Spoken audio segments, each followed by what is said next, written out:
I promise you, we're all sick of these daily press conferences. I'm sick of them, fed up to the back teeth. Everyone is sick of the meaningless recitation of cases. I spoke to doctors this morning who can't believe the rubbish that's being dished out on new cases, on masks, to say nothing of this lockdown. From the Prime Minister down, you politicians had better wake up. The public are now fed up. I mentioned last night that we're being run by know-alls. I spoke to some of the best private sector medical people in this country today. I just want to check this out, who simply said, who are these so-called experts they listen to? I answered that, well, they're paid for by the government. Not always a good way to get objective advice. I mentioned last night that in 2019, in the 9 months between January and September, there were 300,000 cases of flu in this country. 705 deaths. In 18 months of coronavirus, we've had just over 30,000 cases, not 300,000, and 900 deaths. In 2019, there were no daily ego-tripping, I know everything, listen to me, do as you're told press conferences on the influenza outbreak. There were no lockdowns, mandatory masks, border closures, businesses ruined, egotistical ministers locking the country down and talking about how we wouldn't return to normal for years. In New South Wales, we were treated to more of this rubbish this morning.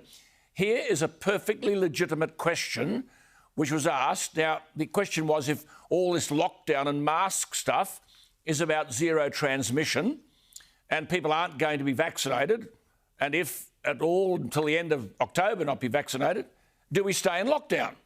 It's a very good question. Here's the question, and listen to the absurd answer from the New South Wales Health Minister, Brad Hazzard. Dr. effectively wants no community transmission, which is what we've wanted for the whole time, right? But we're in lockdown now. We're not going to get vaccinated until October. Do you think that we'll be in lockdown until we reach a state of zero community transmission? There's a reason why we have advice, not just daily, but almost minutely from Dr. Chant. I think we were here last night, Dr. Chant, I was here till about 9 or 10. She was here till close to midnight. We were on the phone again, this morning at about 6:30. We get advice all day, every day, James, and we come out here and we try and share the message. Can I just make very clear, the message for our community at the moment is, I know we are tired of a year and a half's pandemic. I know we're tired of the pressures on our community. I know we're tired of lockdowns, but it really is so critical at the moment that we in Greater Sydney understand that we really must not leave our homes except for essential reasons. And one person, if you've got a caring or compassionate reason, one person please, one person.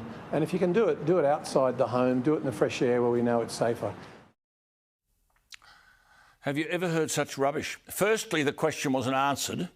But 1 minute government is telling us we have to learn to live with the virus, which is exactly what the British government has said. The question was, well, if you're seeking zero transmissions, do we stay in lockdown every time there's a positive case? If we're in lockdown because there are 20 cases or 40, how many cases before the lockdown ends? Well, someone tell us, because we'll never get zero transmissions, never. So does it mean that every time these dumbbell ministers and health officials, amateur health officials, stand up and quote cases, we're heading for lockdown? If not, what are the preconditions to end the lockdown? Berejiklian said in May of New South Wales, the systems are in place to be able to weather whatever comes our way so that we won't ever go into lockdown again. You can't believe these people. That's why Hazzard couldn't answer the question, nor can any of them. They're making it up as they go along. We're just collateral damage. And keep frightening the people that it's a pandemic.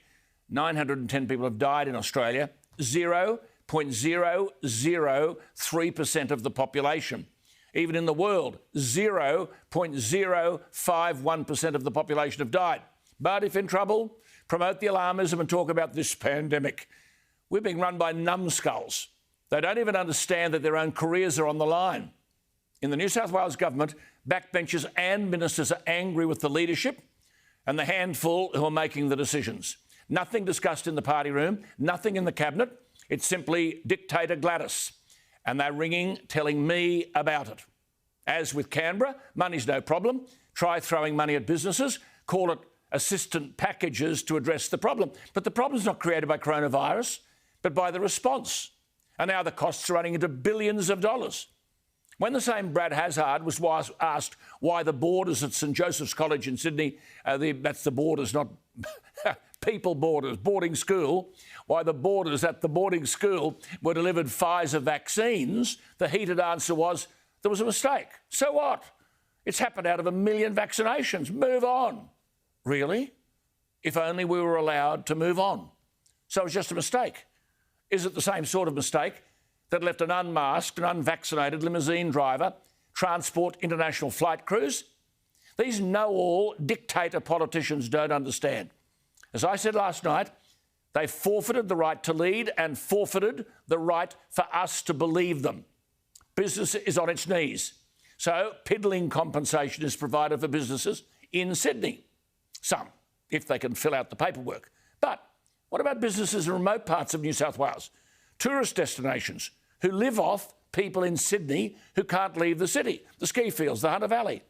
Thousands of casuals out of work. But the people making the decisions have never filled out a payroll tax form. Well, I'm telling you, the whole facade is now starting to crack. People have had a gutful, and many of those people in the government itself are ignored, as we are. We're run by know-alls who take advice from pedestrian health officials, but we're never shown the advice. When the Treasurer of New South Wales is not prepared to follow the health advice, then the Premier has to understand she is in big trouble. I said last night, and I'm saying it again tonight, the performance of the New South Wales government in the last week has been disgraceful. It ignores people it is supposed to represent. We might have trusted these people to look after our health. We don't anymore. There are two words that should now be public policy: personal responsibility. Instead, we start telling lies about the Delta virus, the game changer, when it has higher transmission but less impact. If you have to lie about that and tell lies about masks, ignore your own ministry and your backbench, and know that the only feather you have to fly with is fear, then you are publicly admitting you are in trouble. I repeat, Gladys Berejiklian, you've lost the right to govern and be believed. Only one thing will save you: change tack.